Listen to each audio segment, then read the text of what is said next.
आयुष्यातील अनुभव हे आयुष्यात पुढील येणाऱ्या संकटांना हाताळण्याची कला देऊन जातात. म्हणून आयुष्यात घडणाऱ्या घटनांवर अतिविचार करून वर्तमानातील आनंद गमवायचा नसतो.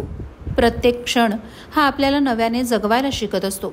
म्हणूनच प्रत्येक क्षणाची कदर करून स्वतःला एक नवीन दिशा देण्याचं काम हे प्रत्येकानं करायला हवं. दगडाला पण देवपण आणण्यासाठी टाकीचे घाव द्यावेच लागत असतात. म्हणून वाईट प्रसंग हे आपल्याला मजबूत करण्यासाठी असतात, ना की आपल्याला संपवण्यासाठी. असा आशावाद बाळगून एका दशावतारात आपले वेगळे नाविन्यपूर्ण ठसा उमटवणारे एक नाव म्हणजे विनायक येरागी. अर्थात दशावतारात गोट्या येरागी म्हणून सर्वश्रुत असणारा हा मालवणचा हिरा. या युवा कलावंतानं स्त्री भूमिकांना साकारण्याचा प्रयत्न केला आणि त्यांची अदाकारी आणि नृत्य कौशल्य यांनी अनेकांच्या हृदयात घर केलं. अष्टपैलू कलानिकेतनचा एक नर्तक ते दशावतारातील सौंदर्यवती असा अविस्मरणीय प्रवास करणाऱ्या गरिबीचे चटके सहन करत त्यांनी पार पाडला. पण थांबेल तो कलावंत कसला? अशा या युवा कलावंत गोट्या येरागी यांना प्रहार डिजिटलच्या वर्धिष्णू शुभेच्छा. नमस्कार. प्रहारच्या मुलाखत सत्रात आपल्या सगळ्यांचं पुन्हा एकदा मनपूर्वक स्वागत. खरं तर सिंधुदुर्ग हे दशावतार या लोककलेसाठी अत्यंत प्रसिद्ध असणारं असा एक प्रांत आहे आणि सिंधुदुर्गातील बरेचसे कलावंत हे गोव्या प्रांतात जाऊन सुद्धा दशावतारी कला सादर करत असतात. खरं तर दशावताराचा ध्यास अनेकांना आहे. काही नवयुवक आहेत, काही जे तरुण पिढी आहे ती तरुण पिढी दशावताराकडे आज झुकताना दिसते आणि त्यामुळे आज सिंधुदुर्गाची दशावतार कंपनीची जी संख्या आहे ती जवळपास 80 पेक्षा जास्त आहे आणि त्याचबरोबर जे कलावंत आहेत ते कलावंत दिवसागणिक वाढताना दिसत आहेत. इकडच्या लोकांना सांगावं लागत नाही दशावतार म्हणजे काय. जन्मताच ही माती दशावतार सोबतच घेऊन त्याला जन्माला घालते की काय असा प्रश्न कधी कधी सर्वसामान्य माणसाला पडू शकतो. आणि आज आपण अशाच दशावतारी कलावंताला भेटणार आहोत ज्यांनी 12 वर्ष म्हणजे एक तप या दशावतारी कला क्षेत्रामध्ये आपलं योगदान दिलेलं आहे. या दशावतार कलावंताची खासियत अशी आहे की दशावतार कला क्षेत्रात परात म्हणजे जी पीठ मळताना जे आपण परात मोठं भांड असतं त्या परातीवर ते सुंदर नृत्य करतात आणि विशेष म्हणजे ते स्त्री कलावंत आहेत. दांडी तालुका मालवण या गावातून या कलावंतांचा कलेकडे सफर झालेला आहे आणि आज ते अमृतनाथ दशावतार नाट्य मंडळामध्ये कार्यरत असताना दिसतात. आणि अमृतनाथ दशावतार नाट्य मंडळाची खासियत ही राहिलेली आहे की ते संत साहित्यावर आधारित अर्थात आध्यात्मिक नाटक करण्याची जास्तीत जास्त किमया या कलावंतांनी केलेली आहे. आणि अशाच एका नवख्या परंतु अनुभवाने सिद्ध असलेल्या कलावंताशी आपण आज बोलणार आहोत. त्यांचा जीवन प्रवास आपण जाणून घेणार आहोत. त्यांना दशावतारी कला क्षेत्रामध्ये असलेली आव्हानं, सध्या ही कला कशी आहे आणि भविष्यात त्यांच्या दृष्टीने ही कला कशी केली पाहिजे किंवा त्याचा विस्तार कसा झाला पाहिजे हे बघत आहोत. अर्थात आपण आज भेटणार आहोत मालवणच्या सुपुत्राला. आता मालवण म्हटलं की मच्छिंद्र कांबळी असेल, मामा वरेरकर असेल, अशा दिग्गज कलावंतांचा गाव म्हणून त्याच्याकडे बघितलं जातं. साहित्यामध्ये सुद्धा 38 पेक्षा जास्त नाटकं ज्या मामा वरेरकरांनी लिहिली ती भूमी म्हणजे मालवण. मच्छिंद्र कांबळ्यांसारखा एक जगप्रसिद्ध नट ज्या भूमीने घडवला ती भूमी म्हणजे मालवण. भजन संप्रदायामध्ये भालचंद्र केळुसकर बुवांसारखं रत्न ज्या मातीनं घडवलं ते म्हणजे मालवण. आणि दशावतारी कला क्षेत्राचा आपण जेव्हा अभ्यास करतो तेव्हा जीजी चोडणकर सारखं एक नररत्न ज्या मातीनं घडवलं ते गाव म्हणजे मालवण. असं मालवणने अनेक विभूती या महाराष्ट्राला या सिंधुदुर्गाला दिलेली आहे आणि त्यांच्याच पावलावर पाऊल टाकत एक वेगळं मार्गक्रमण करण्याचं काम जो स्त्री कलावंत करतोय तो स्त्री कलावंत म्हणजे गोट्या येरागी. आपण आज त्यांना भेटणार आहोत. गोट्या येरागी आपलं प्रहारच्या स्टुडिओमध्ये आणि या मुलाखत सत्रामध्ये मनपूर्वक स्वागत. खरं तर आपण या ठिकाणी आलात याबद्दल मी आपलं ऋण व्यक्त करतो. कारण दशावतारी कला म्हणते की दशावतारी कलावंत म्हटलं की तो पूर्णपणे बिझी असतो. आपण नेमकं दशावतारी कला क्षेत्रात का आला किंवा कसे आला? प्रथम आधी प्रहार डिजिटलचे मी मनपूर्वक आभार मानतो. कारण आज मला मुलाखतीसाठी बोलवलं यासाठी.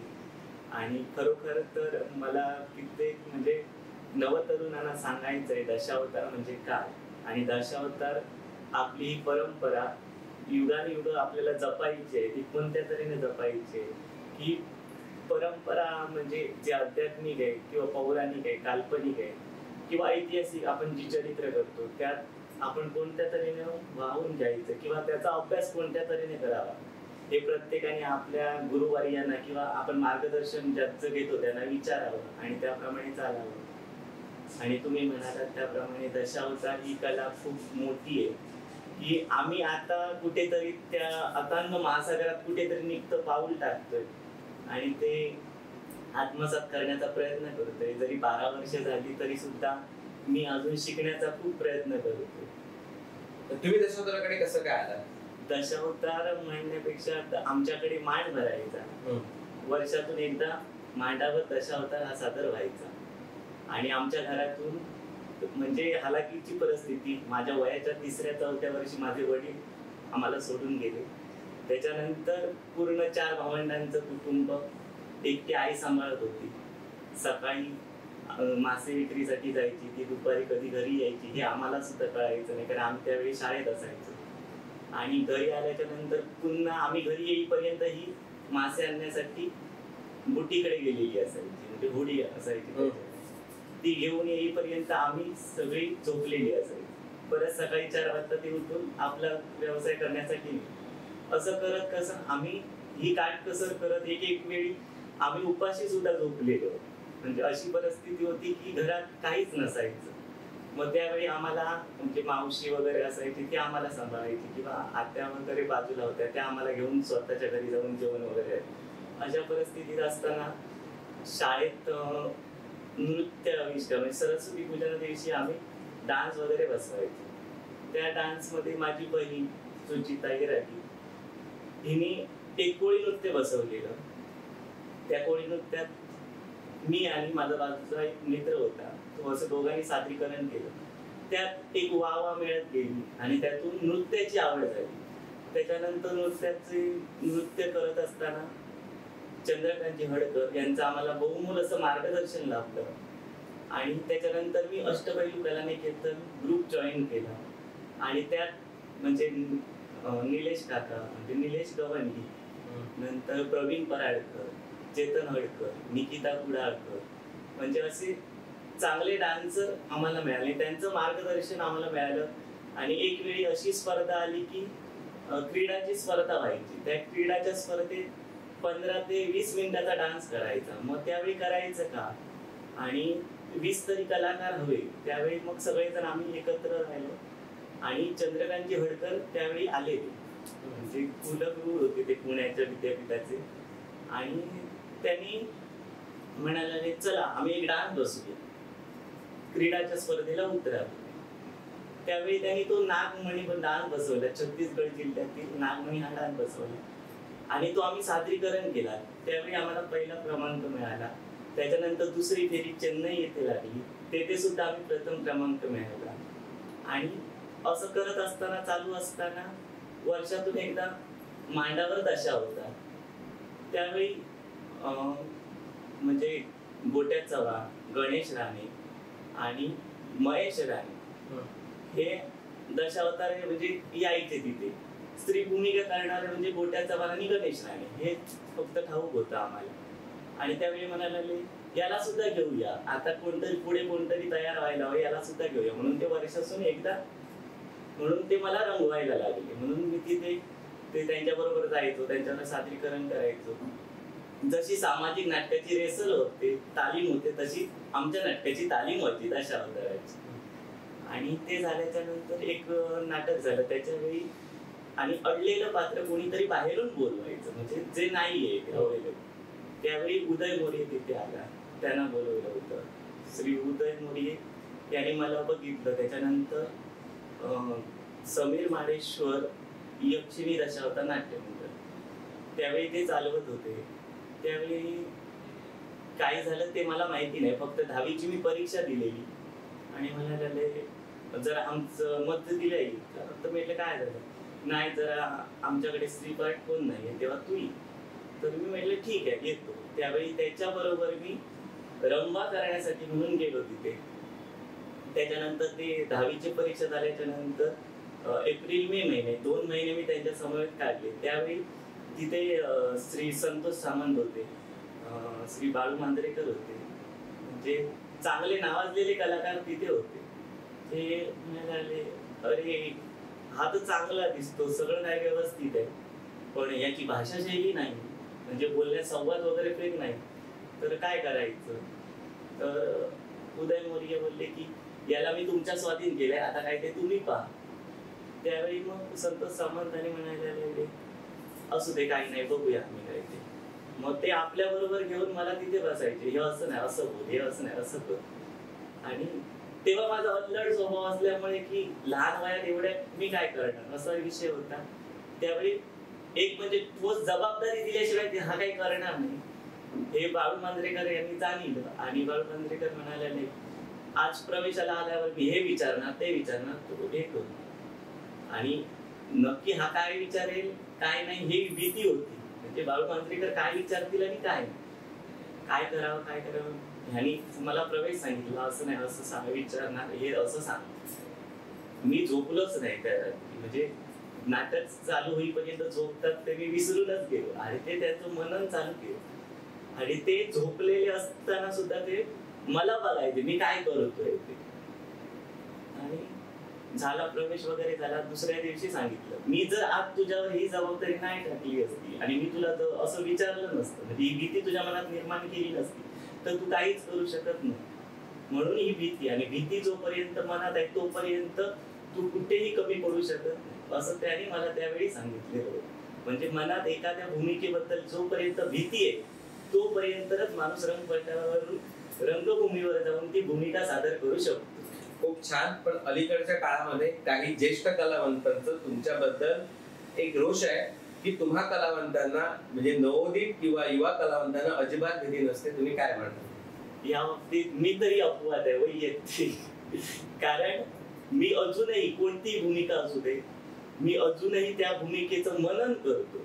म्हणजे ती भूमिका कोणत्या काळातली आहे, ती भूमिका कोणत्या तऱ्हेने सादर करावी, किंवा एखाद्या भूमिकेबद्दल कालावधी कोणता आहे, की अगोदर काय घडून गेलाय, नंतर काय घडलेलं आहे, याचा मी पूर्णपणे अभ्यास करतो. दुसरा म्हणजे त्याच्यानंतर सांगायचं झालं तर मला माहित नसेल तर मी विचारतो. म्हणजे प्रत्येक वेळी शरोशनी असं म्हणायचं, म्हणजे माझे गुरुवर्य आता संतोष सामंत आहे, उदय मोरिये, बाळू मांजरेकर आहे, आणि त्यातल्या त्यात म्हणजे माझ्यासाठी खूप मोलाचं सहकार्य करणाऱ्या म्हणजे आमचे गुरुवर्य श्री मोरेश्वर सावंत. कारण प्रत्येक वेळी ज्या वेळी माझ्याकडून चुक्या कधी घडल्या तर ताबडतोब त्यांचा फोन असतो, गोटे हे केलंच ते योग्य नाही, हे बदल, किंवा ही भूमिका सादर केलीच नाही, हे वाक्य बरोबर नाही, हे परत येता काम नाही. त्याच्यामुळे मी त्यांना खूप आदरातीत अजूनही त्यांच्या चरणाकडेच आहे मी. आणि जोपर्यंत हे ज्येष्ठ कलाकार मला सांगतील ते मी सुधारण्याचा अजूनही प्रयत्न करतो. तुम्ही आता सध्या अमृतनाथ दशावतार नाट्य मंडळाकडे काम करता आहात, आणि अमृतनाथ दशावतार नाट्य मंडळ म्हटलं की विशेष म्हणजे संत साहित्यावर आधारित त्यांची कथानकं असतात जी खूप लोकप्रिय होतात. आणि अशा अनेक कथानकं तुम्ही त्याच्यामध्ये सादरीकरण केलेले आहात, तुम्ही तुमचं योगदान दिलेलं आहात. अलीकडच्या काळामध्ये ज्याचे 300 पेक्षा जास्त प्रयोग झाले ते म्हणजे ज्याला आपण कुर्मदास शिवारी हा नाट्यप्रयोग म्हणतो, त्या नाट्यप्रयोगामध्ये सुद्धा तुमची भूमिका मध्यवर्ती राहिलेली आहे. काय आव्हान असतं अशी नाट्य करताना? रसिकांची कृपा म्हणायची, रसिकांचा आशीर्वाद म्हणायचा. खरं सांगायचं तर संत परंपरा म्हटल्याच्या नंतर मला सुद्धा खूप भीती होती, कारण मी या मंडळात येण्या अगोदर त्यांचा प्रयोग चालू होता, आणि मी येण्या अगोदर काहीतरी 20-30 प्रयोग झाले असतील. आणि ह्या मंडळाचा ज्यावेळी माझ्याकडे ठरावाचा विषय आला तेव्हा मी सुद्धा घाबरलो होतो की या मंडळात ठरायचं की न ठरायचं. तर आतापर्यंत लोकराजा, नटवरे, नटश्रेष्ठ ज्यांनी मला खूप मोलाचं मार्गदर्शन केलं ते म्हणजे आमचे सगळ्यांचे सुधीरजी कलिंग. त्यांच्याकडे असताना शिर्डी माझे पंढरपूर हा चरित्र नाट्यप्रयोग चालू होता.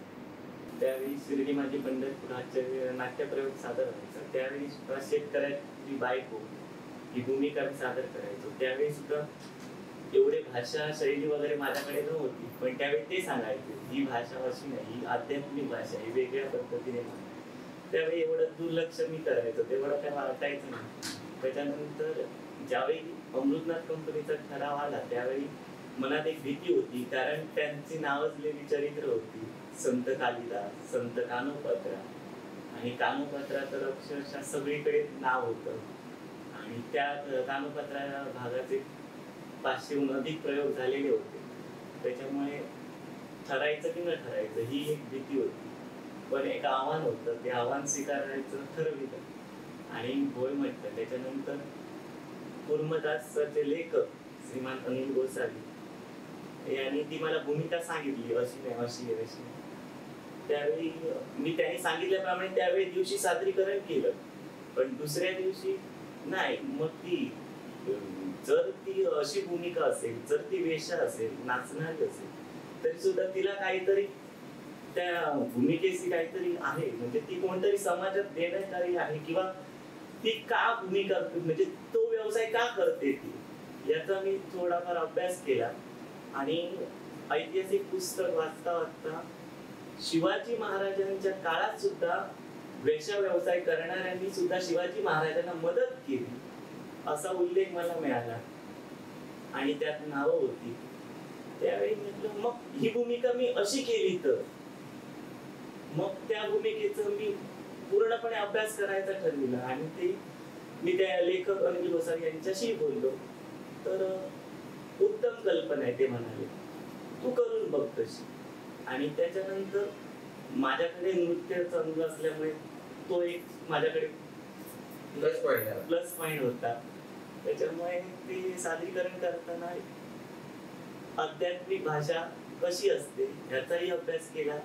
ही भूमिका करत वेशा ही भूमिका करत असताना ती का बनली, कशासाठी बनली, की स्वतःचा उदरनिर्वाह करण्यासाठी तिने का व्यवसाय हात घेतला, किंवा समाजाकडून तिला कोणत्या तऱ्हेनं बघितलं गेलं, किंवा समाजाकडून तिला हवे त्या अपेक्षा पूर्ण न झाल्यामुळे ती या व्यवसायाकडे वळली का, त्याचा मी पूर्णपणे अभ्यास करून ती भूमिका सादर केली. तुम्ही आता मगाशी बोलता बोलता असं म्हणतात की लोकराजा सुधीर कलिंगड यांचा तुम्हाला सहवास लागला, म्हणजे तुम्ही त्यांच्या भूमिका जवळून बघितल्या असणार. हो. त्या भूमिका जेव्हा सादर करायचे तेव्हा नेमके कसे करायचे, काय आठवणी सांगाल त्यांच्याबद्दल? खरं सांगायचं तर तसा राजा होणे ना, मी मनापासून तर सांगतो, कारण मी त्यांच्या भूमिका बघितल्या. ते म्हणायचे राजा हा राजासारखा दिसला पाहिजे, भिकारी गेल्याच्या नंतर तो भिकारीच वाटला पाहिजे. आणि त्याने सुद्धा असं म्हणजे स्वतःच जीवनात सुद्धा ते जगताना अगदी सगळ्यांना आपुलकीने जवळ करत, अगदी माया ममतेने सगळ्यांना समजावून घेत तेच भूमिका सादर करत होते. कारण मी त्यांच्याकडे 2 वर्ष होतो, पण 2 वर्षात त्यांनी म्हणजे मी नवीन कलाकार असून मी त्यांच्या समवेत जायचं म्हणून जायचो, पण ती सारी भूमिका आपण सादरीकरण करून सांभाळून मला घेऊन बाहेर पडायची. आणि दुसरं म्हणजे बाहेर आल्यावर सांगायची हे पोरा का असं नाही, असा करू घ्या होता, ही भूमिका अशी नाही अशी आली. ज्यावेळी आठवण मला कवठीला पहिल्यांदा वृंदा जलधर नाट्यप्रयोग लागला, नवरात्रीतला विषय. आम्हाला जायला तिथे उशीर झाला आणि चला रंगा 7चं टायमिंग होतं आणि आम्ही रंगायला बसलो. सगळं काय ते मी विचारतोय कसं करायचं कसं, मी त्यांच्यात त्यावेळी नवीनच पहिल्यांदाच ठरलेलं म्हणून कसं करायचं रंग यानंतर नाही तर बघेल. आणि माझ्याकडून तो पहिला प्रवेश झालाच नाही. संतोष रेडकर काका होते, काका बाहेर आल्यावर चिडायला लागले, कारण माझ्यावर त्यांची भूमिका होती, त्यांच्यावर माझी भूमिका होती.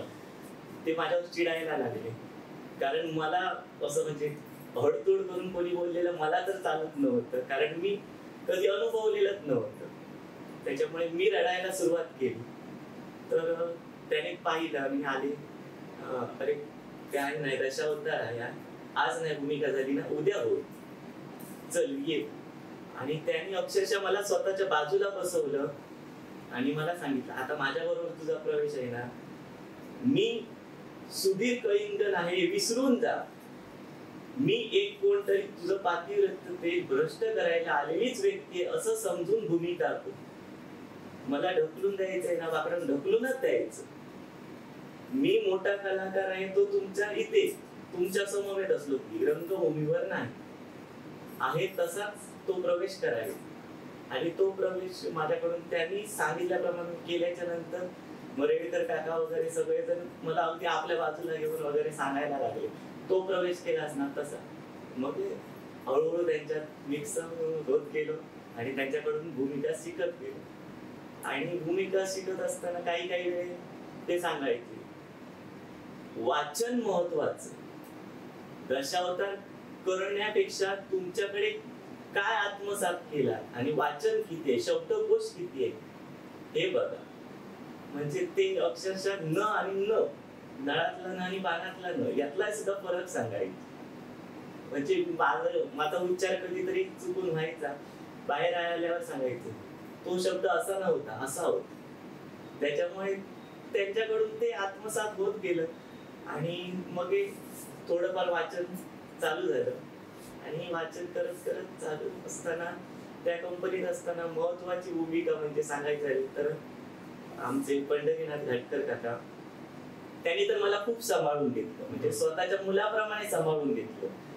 कारण दशावतारात आलो तेव्हा असं म्हटलं, गाबतानी फक्त मासे मारा आणि वाटे घाला, हे वाक्य मी अजूनही म्हणजे ऐकलेलं होतं. आणि मी ज्यावेळी दशावतारात होतो एका व्यक्तीने मला विचारलं, कोण रे बाबा तू? तर मी म्हटलं गोटे राणी.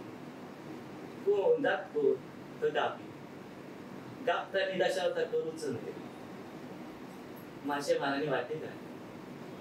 त्यावेळी जरासं मन नाराज झालं, म्हणजे मी आलो हे चुकीचं आहे का असं काय नाही. पण त्या परिस्थितीमुळे मी दशावतारात खरं तर आलो. पण नंतर तो समज माझा त्याने दूर केला. म्हणजे आम्ही अण्णाच म्हणायचो त्यांना, कधी हे म्हणजे मालक या नावाने कधी आम्ही त्यांना साथच घातली नाही, कारण तेच आम्हाला आपल्या मुलांसारखे करायचे. म्हणजे घरात सुद्धा असायचं, आम्ही केलो तरी कधी आम्हाला हे करू नका ते करू नका कधीच नाही. म्हणजे आम्ही सुद्धा त्यांच्या घरातली वाढून स्वतः जेवण जेवलेलो आहोत. त्याच्यामुळे त्यांचे उपकार आम्ही कधी विसरू शकतो. बोलता बोलता मग तुम्ही जातीचा विषय काढला. खरं तर बाबूराव बागुल नावाचा दलित साहित्यातला एक मोठा चेहरा असं सांगतो की जात नाही ती जात, आणि दशावतारात सुद्धा जातीपातीचं बंधन असतं हे आपल्यातून मला या ठिकाणी प्रकर्षाने कळलं.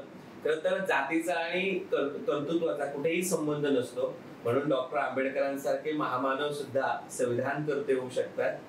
एपीजे अब्दुल कलाम सारखा मुस्लिम माणूस किंवा मुस्लिम असून सुद्धा भारताचं राष्ट्रपती पद भूषवू शकतो आणि उत्तम राष्ट्रपती कसा असतो हे जगाला सांगू शकतो. त्यामुळे जातीचा आणि कर्तृत्वाचा काही मात्र संबंध नाही.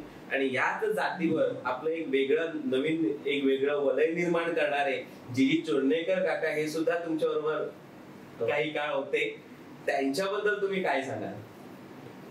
त्यांचं सांगायचं झालं तर जीजी काकांचं मला खूप मोलाचं साथ म्हणजे मिळाली म्हणायला हरकत नाही. कारण त्यांनी पहिल्यांदा मला हा विषय सांगितलेला. तेव्हा मी जेव्हा दशावतारात गेलो तेव्हा हेच वाक्य माझ्या कानावर आलं. तेव्हा मी म्हटलं, काका आम्ही दशावतार करायचाच नाही का?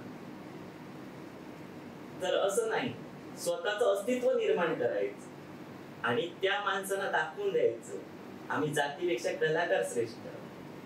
आणि त्यांचे ते वाक्य माझ्या कानात होतं. आणि त्यावेळी हे बोलले तेव्हा थोडस मन नाराज झालं. पण त्याच्यानंतर अण्णाच बोलले, अरे असल्यांचे काही विचार करायचा नाही, आपलं आपलं कर्तृत्व करत राहायचं. आणि अक्षरशः त्यावेळी नवीन असताना मला तर अक्षरशः कशा की करून दशावतारात भात खाऊ दिलं अशी म्हणजे काही वाक्य अशी अजूनही मनाला लागलेली आहे. त्याच्यामुळे मी त्या काही गोष्टी दुर्लक्ष केल्या. आणि बघूया स्वतःचं अस्तित्व कोणत्या तऱ्हेने, तर माझ्याकडे नृत्याचं शिक्षण होतं. आणि त्याच्यामुळे मुळात आधी आमचे अध्यक्ष अष्टपैलू कला निकेतनचे केळुसकर बुवा भालचंद्र केळुसकर, त्यांनी मला सांगितलं की तुझं अस्तित्व तू निर्माण करताना काही गोष्टींना बंधन ठेव आणि काही गोष्टी बिनधास्त कर. तर बंधन कोणती, तर आपलं अस्तित्व निर्माण करत असताना त्या एखाद्या गोष्टीला कोणतंही गालबोट लागता का ते तू पाह. तर आम्ही मी म्हटलं ठीक आहे. त्याच्यानंतर दशावतारात आलो. परात नृत्य वगैरे चालू झालं, मडकी घेऊन नाचणं, ग्लासावर नाचणं हे चालू झालं. पण मी त्या रंबा असेल तर मी ते घेताना जरा हे करायचो, नाही हे याला योग्य नाही. मग डोंबाऱ्याची मुली असेल तर मडकी घेऊन नाचणं, ग्लासावर नाचणं हे ठीक होतं. मग जेव्हा रंबा नृत्याचा विषय आला त्यावेळी अण्णा म्हणाले, अरे तू परातीत चांगलं लागतं ना, मग रंबेत परात घेऊ. मी त्यावेळी विचारलं त्यांना, चालेल हो परातीत नाचायला काहीच हरकत नाही, बाकीचं घेऊन नाचू नको. म्हणजे त्यांचा सुद्धा अभ्यास होता, त्याच्यामुळे मी ती परात घेऊन नाचायला सुरुवात केली. पण डोंबाऱ्याचा खेळ असेल किंवा डोंबाऱ्याची मुली असेल तर मी ते मडके, ग्लास वगैरे सगळं घेऊन नाचायचं. म्हणजे सुधीर काकाने तुम्हाला सांगितलं ती परात घेऊन नाचायला काही हरकत नाही, तेव्हा तुम्ही ती परात त्या कचेरीमध्ये किंवा त्या प्रवेशामध्ये आणली आणि त्याच्यावर नृत्य करायला सुरुवात केली. आणि हे नृत्य खूप लोकप्रिय झालं, अनेक व्हिडिओ तुमच्या आजही सोशल मीडियावर व्हायरल होताना दिसतात. ह्या सगळ्या मागे तुमची तपस्या हे विसरून चालणार नाही. पण दशावतारामध्ये असे अनेक विदारक प्रसंग सुद्धा तुमच्याकडे आले. असं म्हटलं जातं की नियती त्याच्याच वाट्याला संघर्ष देते ज्याच्याकडे संघर्ष करण्याची ताकद असते, आणि तुम्ही ते संघर्ष करत इथपर्यंत आलात आणि आज तुम्ही लौकिक प्राप्त दशावतारी कलावंत म्हणून जगासमोर आहात. आजच्या घडीला कसं वाटतंय? आजच्या घडीला सांगायचं तर खूप म्हणजे समाधान वाटतंय, कारण माझ्या समवेत चांगले चांगले कलाकार येऊन गेले आणि त्यांचा सहवास आधी मुळात मला लाभला, कारण त्यांच्यामुळे आज मी घडलो आणि त्यांच्यामुळे आज मी सगळ्या रसिकांच्या हृदयात आहे. जे प्रेम देत आहेत ते त्यांच्यामुळे. सांगायचं झालं तर रेडकर काका विलन आक्रमक करायचे, सुंदर करायचे, मला आवडायचं ते. आणि मुळात बाकी त्यांच्याकडे अंग नसलं तरी विलन करताना ते क्रूर आणि शिस्तबद्ध, म्हणजे ती क्रूरता कुठे सोडायचे नाही आणि त्या भूमिकेशी समरस असायचे ते. आणि समोर बघितल्यावर ते माझ्याकडे रागानेच बघतायत किंवा मला आता मारणारच अशी त्यांची आक्रमकता असायची आणि समाधान वाटायचं. म्हणजे त्यांच्याकडे भूमिका करताना सुद्धा समाधान आणि बाहेर आल्याच्या नंतर सुद्धा त्यांच्याकडे बोलताना सुद्धा आपुलकीने मायामध्ये तेवढेच बोलायचे. आता तुम्ही बोलताना असा एक विषय सांगितला की मी घडत गेलो, पण अलीकडे काही ज्येष्ठ कलावंत, काही सुज्ञ रसिक यांचा एक पुसटसा आवाज आमच्यापर्यंत होतोय, तुम्ही दशावताराला बिघडवताय स्त्री कलावंत. स्त्री कलावंत बिघडवते असं म्हणणं म्हणजे चुकीचं नसेल, त्यांच्या निदर्शनास ते आलं असेल कुठेतरी. पण वैयक्तिक मी तरी सांगतो की मी असं काही करत नाही. मी माझ्या परीने तरी पूर्णपणे प्रयत्न करतो. समोरच्या रसिकांना बुचकळ्यात न टाकता मी पुन्हा एकदा क्लिअर करतोय, बिघडवते असं मी का म्हटलं, कारण ज्या काळामध्ये म्हणजे द्रौपदीचा काळ असेल त्या काळामध्ये जी साडी नेसण्याची पद्धत होती ती नऊवारीच होती. द्रौपदीनं पण केलेला की बाबा जोपर्यंत सुयोधन नावाचा ज्याने माझा अपमान केला तो जोपर्यंत संपत नाही तोपर्यंत मी वेणी बांधणार नाही. पण आज तुम्ही कलावंत त्याच्या अगोदरच नटून टटून वेणी बांधून सुद्धा येतात. म्हणजे तुम्हाला तुमचं प्रेझेंटेशन म्हणजे तुम्ही नटून थटून घ्यायचं असतं की तुम्हाला ते नाटक करायचं असतं, नेमकं काय करायचं असतं? मी मगाशी तेच म्हणालो की सुधीरची कलिंगड म्हणजे ते सांगायचे राजा तर राजा, भिकारी तर भिकारी, आणि त्यांचा आदर्श तरी मी अजून माझ्या डोळ्यासमोर ठेवतोय. कारण आमच्याकडे आध्यात्मिक चरित्र चालतंय. आध्यात्मिक चरित्रात नऊवारी हीच आमच्यासाठी महत्वाची असते आणि ती पारंपरिकता मी तरी अजून जपण्याचा प्रयत्न करतो. ती कानोपात्र असू दे किंवा वेशा असू दे. इतरत्र जण ही वेशा करायला जर कोण आले तर केस सोडून जातात, पण मी कधीच आतापर्यंत केस सोडलेले नाही. जो लावणीचा गेटअप म्हणजे एखादी स्त्री वेशा असेल तर ती काय करू शकते याचा मी पूर्णपणे अभ्यास करून तो आंबाडा, नऊवारी साडी आणि अंगभर वस्त्र हे वेशेच्या बाबतीत ठीक आहे. पण जेव्हा दशावतारामध्ये असे सुद्धा आम्ही काही डोंबारी कन्या बघितलेल्या आहेत ज्यांच्याकडे भरजरी अलंकार असतात, याच्याबद्दल काय बोला? भरजरी अलंकार डोंबारी करणाऱ्यांकडे नाही असं माझं तरी प्रामाणिक मत आहे. एखादा सिल्वर कलरचा हार किंवा कानातले, याच्या पलीकडे तर त्यांच्याकडे काय नसेल. तुमच्या राजा कमी पडेल त्यांच्या सादरीकरणासमोर, इतकं नटलेले असतात. हे आता नवीन कलाकारांच्या बाबतीत असेल तर मी त्यांना, म्हणजे माझ्या निदर्शनास आलं तर मी त्यांना नक्की सांगेन हे असं करू नका. जे आपलं सादरीकरण आहे, जे पारंपरिकता आहे ती जपा. त्या भूमिकेला काय महत्वाचं आहे किंवा काय नाही याचा विचार प्रत्येकाने करा. मी ज्यावेळी माझ्याकडून कधी चुका झाल्या असतील तरी मी त्या कलाकारांना सांगेन, मला खुशाल आनंदाने खुशाल सांगा, मी माझी चूक मान्य करून ती सुधारण्याचा मी प्रयत्न करेन. पण आतापर्यंत माझ्या तरी जीवनात मी असं केलेलं नाही. आणि मी म्हणालो की ज्या ज्यावेळी आव्हानात्मक भूमिका येतात त्यावेळी मी त्या, म्हणजे ज्यांनी मला घडवलं त्यांच्यापर्यंत, घरापर्यंत पोहोचून मी त्यांना विचारण्याचा प्रयत्न करतो ही भूमिका कशी, किंवा ह्या भूमिकेचं काय सादरीकरण करायचं. आता अमृतनाथ दशावतार नाट्य मंडळात जेव्हा चांगले चांगले कलाकार होते म्हणायचं तर श्री बाबा मायेकर, श्री मोरेश्वर सावंत, त्यावेळी श्री दत्तप्रसाद शणई होते, सुनील कोरजेकरही होते. आणि म्हणजे ज्यांनी कानोपात्र भूमिका गाजवली ते म्हणजे आमचे गिरीगावकर होते. आणि त्यांनी ती कानोपात्र भूमिका सादर केलेली आणि त्यांचा तो कानोपात्र म्हणजे करताना एवढं आवडत होतं लोकांना. ती ज्यावेळी माझ्यावर करायची वेळ आली त्यावेळी मी तर सरळ नकार दिला. मी म्हणजे मालकाने, गुरुजी नाही बोललो की मला ती जमणार नाही, कारण माझं ते अंगच नाही. म्हणजे शांत आणि असं रडत बोलायचं माझं ते अंग नाही. तर त्याच्यानंतर ते म्हणाले नाही करायला हवी, मला ती जमणार नाही, तुम्ही दुसऱ्या कोणालाही बोलवा आणि ती करा. त्याच्यानंतर म्हणाले नाही बघूया काय ते. आणि त्यावेळी तो विषय स्टॉप म्हणजे थांबला तिथे. आणि अचानक 2-3 मे आणि 12 मे असं पॅसेज गॅप राहिली आणि बॅनर पडला कानोपात्रीचा. आता करायचं काय. गुरुजी म्हणाले त्याने आता चरित्र बोर्डावर दिलंय त्याच्यामुळे तुला करायला. आता हे आव्हानच माझ्यासाठी खूप मोलाचं होतं. मी तशीच गाडी काढली आणि गिरीगावकर म्हणजे दुसऱ्या कोणी माझा माऊस भाऊ त्याच्या घरी गेलो. म्हटलं असं असं विषय काय करायचं. अशी आव्हानं पेलायला हवी, मी केली म्हणून काय झालं, तू करू शकत नाही असं काय, मी सांगतो तुला कर. मी त्याच्याकडे 1 नाही 2 नाही म्हटलं तरी 8 ते 9 वेळा त्याच्याकडे गेलो आणि ती भूमिका पूर्णपणे विचारून लिहून पूर्णपणे ती भूमिका घेतली. त्याच्यानंतर मुरुदादाकडे आलो, म्हणजे मोरेश्वर सावंत. त्याला त्या भूमिकेबद्दल विचारलं, त्यांनी मला मार्गदर्शन केलं.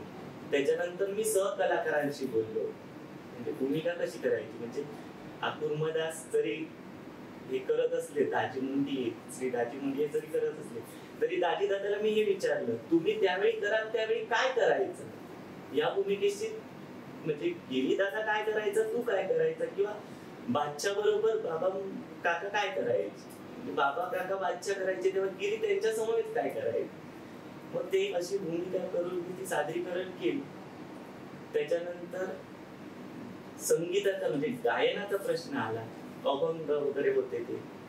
मग मी परत त्याच्याशी बोललो, अरे गायन मला नाही जमणार ते, कारण अभंग ते शांत आणि गाळी 2 मध्ये. अरे ये मी बसवून देतो. आणि मी त्याच्याकडे गेलो.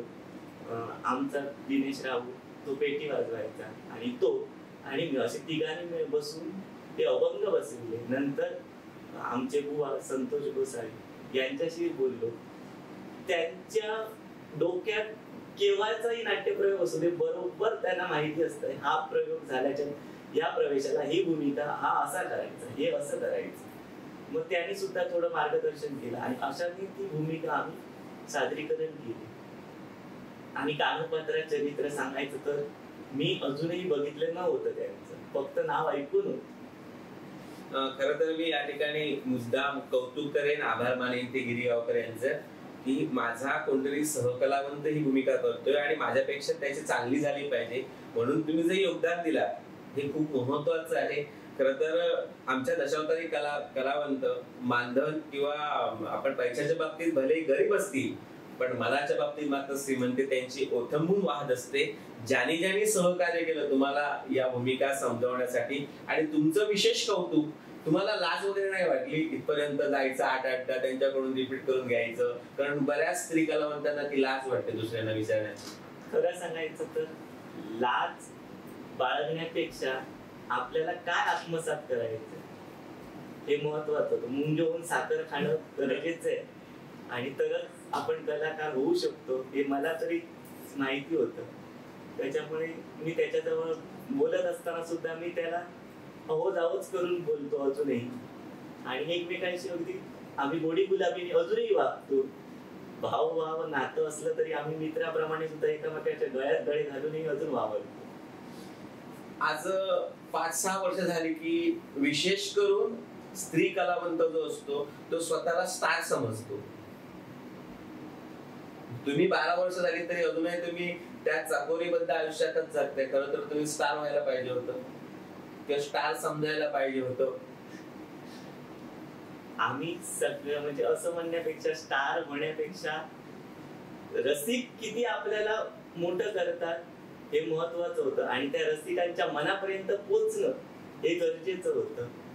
आणि ते कुठेतरी आता आम्ही कुठेतरी पोचलोय, आणि जर आम्ही स्टार स्वतःला समजायला लागलो तर रसिक आहे वरती आणि खालती सारे काही करू शकतात. त्याच्यामुळे आपण आहोत त्या जागी, आपले पाय जमिनीवर योग्य आहे. आणि कला म्हटल्याच्या नंतर प्रत्येकात असते, आणि प्रत्येक कलाकारात काही ना काहीतरी कमतरता ही देवाने ठेवलेलीच आहे हे मी तरी ठामपणे सांगू शकतो. त्याच्यामुळे कोणी स्वतःला मोठं समजू नये किंवा कोणी लहान समजू नये. आपल्याकडे आहे ते लोकांसमोर सादर करावं, लोक त्यावर ठरवलं. तुम्ही किती सात्विकतेने संपलेने या सगळ्या गोष्टी माझ्यासमोर बोलतायत किंवा हजरसत बोलताय. सर तुमचं कौतुक आहे या सगळ्याबद्दल. मी तर तुमच्यावर टीका करतोय आणि तुम्ही ती टीका अगदी अशी सहजपणे पलटवून लावताय की असं असलं पाहिजे, तसं असलं पाहिजे. किती लोक तुमचं ऐकणार आहेत, किती तुमचे व्यवसाय बंधू तुमचं ऐकणार आहेत ते आता प्रत्येकाच्या मनावर आहे. पण ज्यावेळी मी आता सांगायचं झालं तर लोकराजा सुधीरजी कलिंगन यांच्या सहवासात असताना असाही प्रसंग आला की मुली नाही, तू आज सात्विक ठरायचं. मग ते म्हणायचे अरे सात्विक म्हणजे काही कमतरता नाही, अरे सात्विक सुद्धा महत्वाची भूमिका आहे, ती सुद्धा सादर करायला पूर्णपणे अभ्यास असावा लागतो. आणि त्यावेळी त्यांच्या संचात श्री राजू हरियान होते, बाबली काका होते, रेडकर काका होते, परत आमचे घाटकर काका होते, आणि त्यात सगळ्या कलाकारांचा चांगला सहवास मला मिळत गेला. त्याच्यानंतर मी ती 2 वर्ष झाल्याच्या नंतर आमचे नटवर्य नटश्रेष्ठ भावी कलिंगन कलेश्वर दशावतारमध्ये गेले. त्यावेळी सुद्धा त्यांनी सुद्धा अगदी आपल्या मुलांसारखं मला सांभाळलं वगैरे. म्हणजे भाई कलिंगन असतील, त्यांची बायको असेल, त्याच्या घरातील सगळ्यांनी आम्हाला आपलंसं करून घेतलं होतं. आणि त्यांच्याबरोबर म्हणजे आताच म्हणजे असं सांगताना सुद्धा अगदी भरून येत आहे. आमचा शांती दादा तो जरी विलन करत असला ना तरी सुद्धा त्यांच्याबरोबर भूमिका करताना अगदी बिनधास्त करायची, म्हणजे देहभान विसरून त्याच्याबरोबर भूमिका करायची. हा खेळ सावल्यांचं चरित्र चालू असताना त्यात वास्तविक मी मुलीला ठरल्याच्या नंतर डोंबाऱ्याची मुली म्हणजे माझ्याकडे यायला हवी. तर त्याने सांगितलं नाही नाही, त्याला डोंबाऱ्याची मुली नका घालू, त्याला राणी घाला, कारण त्या दुर्जय बरोबर ती वेडी राणी आहे, त्याच्यामुळे तो विरोध करून ती वेडी राणी करणार, त्याच्यामुळे त्याला ती घाला. त्याच्यानंतर मुलूक चरित्र चालू झालं. मुलूक चरित्रात सुद्धा मोरदादा मला बाजूला घेऊन म्हणाला अरे ती राणी अशी अशी आहे, ती गरोदर राणी आहे, तेव्हा ती त्याला नको, तू माझ्या बरोबर करायला. त्यामुळे माझा एकच प्रश्न, दादा मला ते जमेल, मी असं आहे ना, तू काळजी करू नको, चल. म्हणजे त्यावेळी त्यांनी सांभाळून घेतलं आणि त्या भूमिका होत गेल्या आणि लोकांपर्यंत त्या पोहोचत गेल्या. काही वाईट अनुभवही आले, चांगलेही अनुभव आले. परत त्यात नागेश्वर लिंग स्थापना एक नाटक काढलेलं त्याने.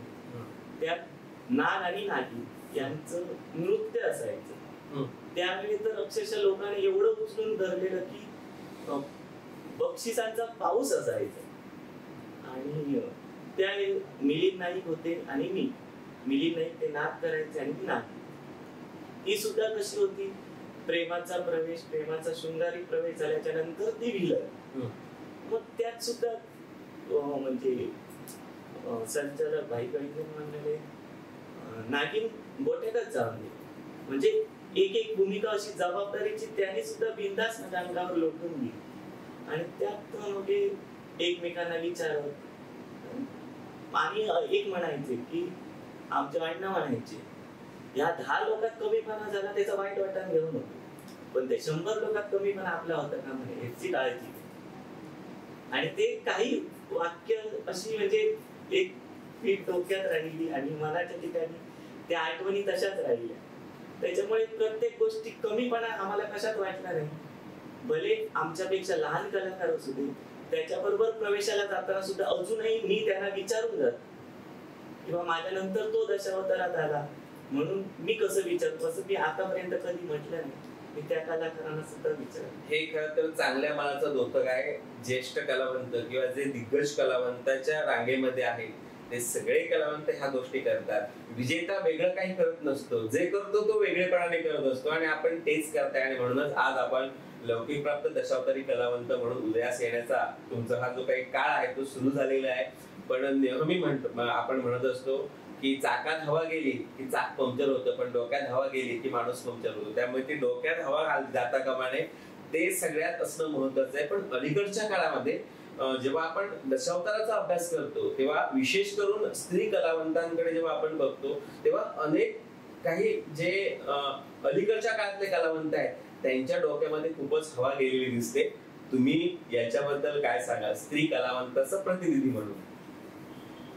मी आता एकच सांगेन त्यांना की कला ही कला आहे आणि मी म्हणालो अथांग महासागर आहे.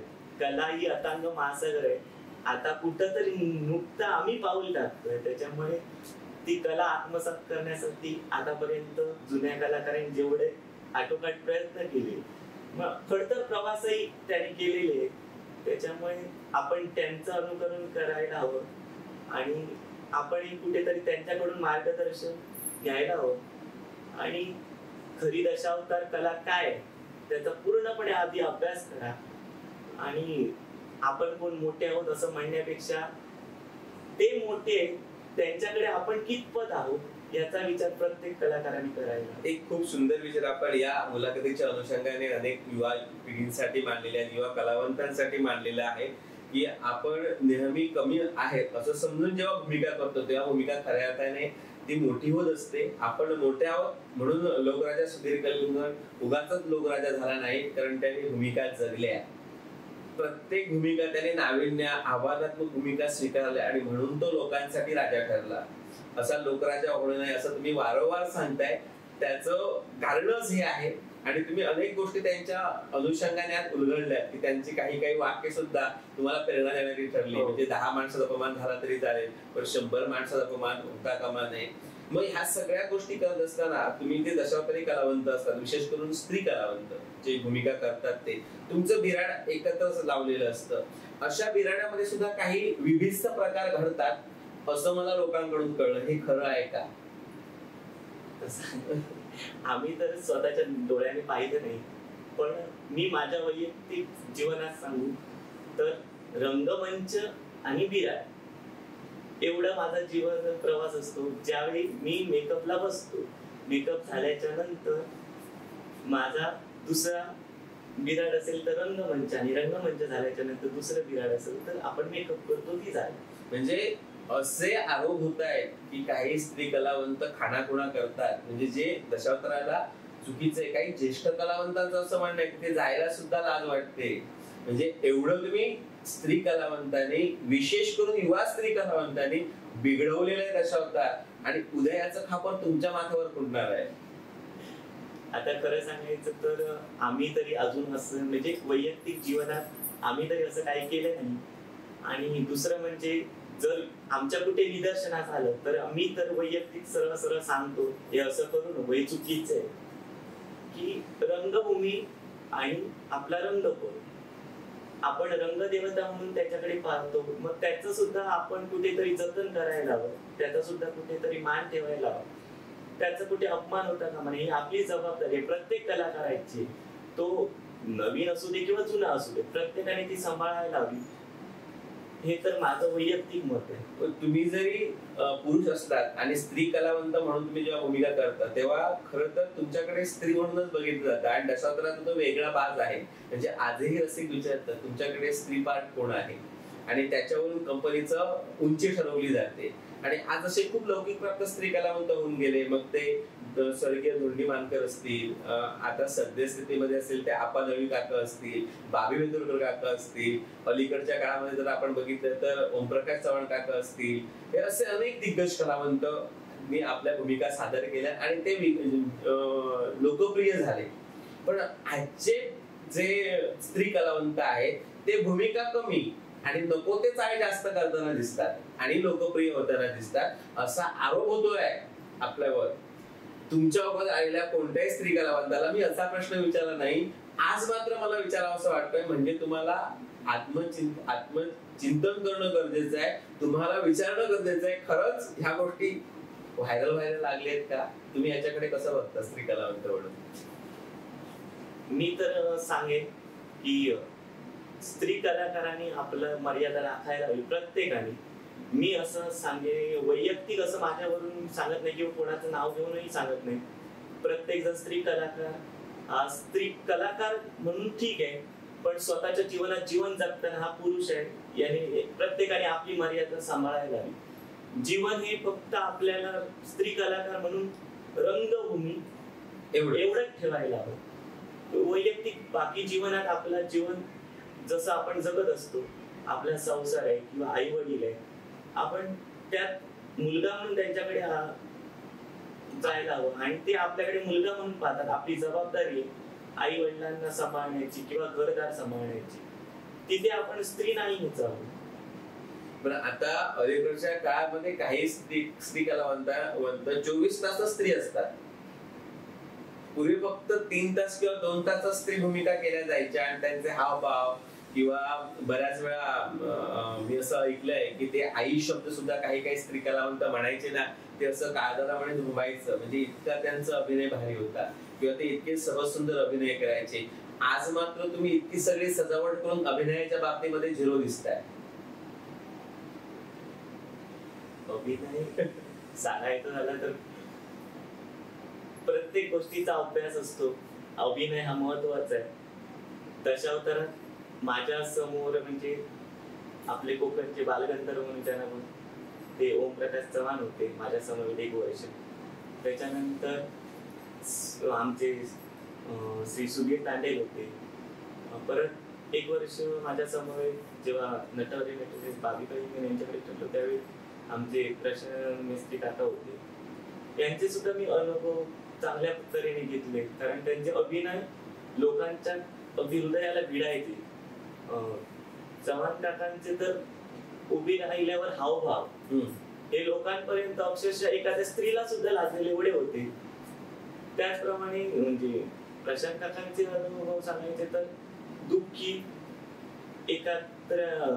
स्वर असेल ना, दुःखी भूमिका असेल तर लोक रडायलाच हवी एवढं होते. त्याचप्रमाणे आमचे तांडेल काकांचा विषय होता क्रूरता, म्हणजे विरोध वगैरे, त्या बाबतीत ते सरस होते. आणि प्रत्येक जीवनात ते वेगवेगळे कलाकार मला भेटत गेले, त्याच्यामुळे त्यांच्याकडून मी सगळं नाही पण थोडं तरी घेतलंय असं मला तरी वाटतं. पण मी त्या अभिनयाकडे जास्ती तो जोर देतोय, कारण अभिनय नाही तर आपण लोकांपर्यंत पोहोचू शकत नाही. चेहऱ्यावरचे हावभाव हे लोकांपर्यंत पोहोचायला हवे, पण ते अश्लीलपणाने नाही. तुम्हाला सगळ्यांनाच श्री गणेश सद्बुद्धी देव. आणि जे काय हे पुसरशे पडसाद उमटताय, विशेष करून युवा स्त्री वर्गां म्हणजे स्त्री व्यतिरिक्त करण्यावर सध्या जी तरुण पिढी आहे त्यांच्यावर ते कुठेतरी त्यांचं कुजबुज नको कमी हो असंच मी प्रार्थना करेन. या विषयाकडे जास्त न जाता मी तुम्हाला अजून एक प्रश्न विचारेन की तुम्हाला स्त्री कलावंत म्हणूनच काय हवं असं वाटलं गौरीवर? स्त्री कलावंत म्हणून असं म्हणण्यापेक्षा नृत्यात ज्यावेळी मी ग्रॅज्युएशन कम्प्लीट करत असताना SY BA असताना दुसऱ्या वर्षी युवा महोत्सव कॉलेजचा लागला आणि कॉलेजच्या युवा महोत्सवात ग्रुप डान्स म्हणजे समूह नृत्य करायचं ठरलं. आता काहीतरी वेगळं प्रेझेंट करायचं म्हणून आमच्या ग्रुपमध्ये चर्चा चालू झाली काय काय बसवायचं यंदा कॉलेजचं. तर ते म्हणाले यंदा लावणी बसू. तर लावणी बसूया तर करणार कोण? मुली ठरल्या, सगळं काही झालं, मुलगे ठरले. मग मला तिथे काय वावच नाही, मग काय करायचं? तर नाही, किळुस्कर बुवांनी सवाल जवाब लिहिले होते आणि ते सादरीकरण करायचे. मग ते म्हणायला नाही, गोट्याला इथे एका साईडला घेऊया आणि दुसऱ्या मुलीला एका साईडला, असे 2 गट पाडून हे करूया. तर गोट्या अगोदर डान्स वगैरे करतो ना, लावणी वगैरे कधीतरी, त्याच्यामुळे काही विषय घेणार नाही. आणि झाला, प्रॅक्टिस चालू झाली, सगळं काही चालू झालं. युवा महोत्सवच्या वेळी गेलो आम्ही आणि डान्स सादरीकरण झाला आणि आमचे कल्चरल प्रमुख तेव्हा निलेश साळे सर होते. ते म्हणाले हे कोण हे कोण? त्यावेळी मी नाव सांगितलं, अरे तू जेंट्स आहे? म्हटलं हो. तर अरे वा, अप्रतिम. म्हणजे आम्ही तुमच्या दोघात ओळखूच शकलो नाही, जी लीड करणारी दोघं आहेत त्यांना आम्ही ओळखूच शकलो नाही. त्यावेळी म्हटलं ठीक, नमस्कार वगैरे केला. अप्रतिम, सुंदर. आणि त्याने ती 100 रुपयाची नोट काढून माझ्या हातीत ठेवली आणि ते म्हणायला लागले अशीच प्रगती करत राहा. आणि त्याच्यानंतर पहिली फेरी झाली. आम्ही दुसऱ्या फेरीला मुंबईला गेलो. मुंबईला गेल्याच्या नंतर आम्हाला रूम दिलेला राहायला. तिथे दशावतारातील काही कलाकारांचे फोटो होते. तर मी पाहत गेलो ते. आणि दुसऱ्या दिवशी जेव्हा हे आले तेव्हा मी विचारलं की यांचे फोटो इथे का? तर इथे हे मार्गदर्शक म्हणून येतात इथे. तर म्हणजे नक्की काय? तेव्हा त्यांनी मला सांगितलं की पुढे 1 वर्षाचा कोर्स असतो, त्याच्यानंतर तो करायचा असतो. तरी माझं ते सगळं मार्गदर्शन केलं. आणि त्याच्यानंतर आम्ही तिथे लावणी सादर केली आणि त्या लावणीला आम्हाला फर्स्ट प्राइज मिळालं. तेव्हा गोल्ड मेडल आम्हाला दिलेलं. आणि त्याच्यानंतर ते म्हणाले की पुढच्या वर्षी येताना काहीतरी आम्हाला वेगळं बघायलाच आहे, तेव्हा तुम्ही काहीतरी वेगळं बस. आणि त्याच्यानंतर आम्ही शेवटच्या वर्षी मग आम्ही दुसरा ग्रुप समूह नृत्य बसवलं. तेव्हाही सादरीकरण झालं. तिथून त्यांची आणि माझी जास्ती ओळख झाली. ते म्हणाले ती लावणी केलेल्यात ना तीच भारी. आणि तिथून मग एक प्रेरणा मिळत गेली की पुन्हा मी स्त्री कलाकार म्हणून रंगभूमीवर यायचं की न यायचं हा प्रश्न होता. आणि त्याच्यानंतर ग्रॅज्युएशन कम्प्लीट झालं. त्याच्यानंतर शेवटच्या मे महिन्याच्या अखेरीस परीक्षा झाल्याच्या नंतर आमचे गणेश राणे तेव्हा आमच्या कलेश्वर कंपनीत होते, शांती दादाकडे. त्यावेळी ते म्हणाले चला हा नाटक बघायला सगळेजण जाऊया. आणि ते मला घेऊन आले. तेव्हा तिथे नेरूरला नाटक होतं बाजूला. आणि ते नाटक बघत असताना ते भाई काका म्हणायला आले अरे तू हिला बरा झाला, चल रंबा कर. म्हटलं हो, मी काय हाणून नाही, रंबा वगैरे मी काय करूच नाही, मी असो तिला नाट्य केलं. तर मी म्हटलं नंतर कधीतरी करूया रंबा, आता काय रंबा. म्हणायला नको, आमची उद्या देऊ सेवा. तर मी म्हटलं उद्या करूया. तर चालेल. आणि दुसऱ्या दिवशी गेलो. दुसऱ्या दिवशी रंबेचं सामान फक्त घेऊन गेलो. तर त्यावेळी मोरूदादा होता. मोरूदादा गुरुदक्षिणा चरित्र म्हणाले ते नाही गोट्यात ती गुरुपत्नी करून ती गोट्यात रंबा घालून होती. तर अरे मी काय आणलं नाही, ती काळजी करून होती. आणि त्यावेळी ती गुरुपत्नी केली. त्यावेळी अण्णांनी म्हणजे लोकराजा आमचे त्यांनी ती भूमिका बघितली आणि तेव्हा तिथे त्यांनी ठरावाचा विषय आणला. तेव्हा सुद्धा मी नकार दिलेला, कारण ग्रॅज्युएशन कम्प्लीट झालेलं, कुठेतरी आता पुढे काहीतरी करायचं या उद्देश होता. पण नशीब साथ देत नाही आणि जे आहे नशिबात तेच मिळतं ते तर शिकत जाईल आणि मग त्या वर्षी मी त्यांच्याकडे ठरतो. खरंच तुमचा प्रवास थक्क करणार आहे. म्हणजे अष्टपैलू कलानिकेतन मधला एक कलावंत, तो दशावतारी क्षेत्रामध्ये आलेला एक स्त्री कलावंत, असा प्रवास तुमचा खूप छान आहे. आणि तुम्ही खूप सुंदर नृत्य करता, जे नृत्य दशावतारी लोककलेला खूप पोषक आहे आणि त्याच्यामुळे एक वेगळी व्हरायटी आपल्या लोककलेला मिळाली. त्याबद्दल खरंच तुमचे आभार मानले पाहिजेत, कारण तुम्ही दशावतारी कला क्षेत्राला तुमच्या रूपाने का असेना एक वेगळा कलावंत मिळाला. आणि मालवणी कलेचीच भूमी आहे आणि मालवणी सारख्या भूमीतून तुमचा जो सफल झालाय तो निश्चितच खूप सुंदर आहे. आता तुम्ही अनेक भूमिका केल्यात, पण स्त्री कलावंत म्हणून तुम्ही कोणाचा आदर्श डोळ्यासमोर ठेवता? स्त्री कलावंत म्हणून सांगायचं झालं तर ज्यांच्या सहवासात काही दिवस म्हणण्यापेक्षा प्रत्येक वेळी त्यांचं मार्गदर्शन घेतलं ते म्हणजे श्री संतोष सामंत. आणि ज्यांनी दशावतारात पहिल्यांदा कळलं म्हणजे रंग मला भासला ते आमचे दोन्ही कलाकार म्हणजे श्री गोट्या चव्हाण आणि गणेश राणे. त्यांनी तर माझ्यासाठी खूप तप केला म्हणायला हरकत नाही, कारण त्यांचा भाऊ म्हणजे महेश राणे त्यावेळी आमच्याकडे वाहनं काहीच नव्हती आणि त्यावेळी तो सांगायचा की चला आज नाटक बघायला जाऊ, आज हे करू. तो स्वतःच्या खिशातले पैसे स्वतः सारायचा आणि आम्हाला घेऊन जायचा आणि आमची येताना चर्चा असायची, ह्याचं ह्या चुकला त्याचा का चुकला. तेव्हा तो सांगायचा ते चुका बघू नका, त्याचं काय बरोबर आहे ते घ्या, चुका बाजूला ठेवा आणि बरोबर आहे ते घ्या. आणि त्याचं म्हणजे एक होतं की दुसऱ्याचं काही चूक ते पाहू नका, स्वतः काय चुकतात ते पहा आणि असं केलं तरच तुम्ही पुढे जा. आणि त्यावेळी त्यांनी तर आम्हाला पूर्ण सिंधुदुर्ग फिरवलं म्हटलं तरी हरकत नाही. स्वतःची रिक्षा आणि स्वतःचे पैसे. चल खरं तर असं म्हणतात की व्यसनाला कशाचंही भान नसतं. हे दशावतार हे वेगळं व्यसन आहे, ज्या व्यसनामुळे माणसं घडलीत, बिघडलीत आणि घडतायत आणि पुढे घडवतीलय. तुमच्या घरच्या लोकांनी तुम्हाला पाठिंबा कसा दिला?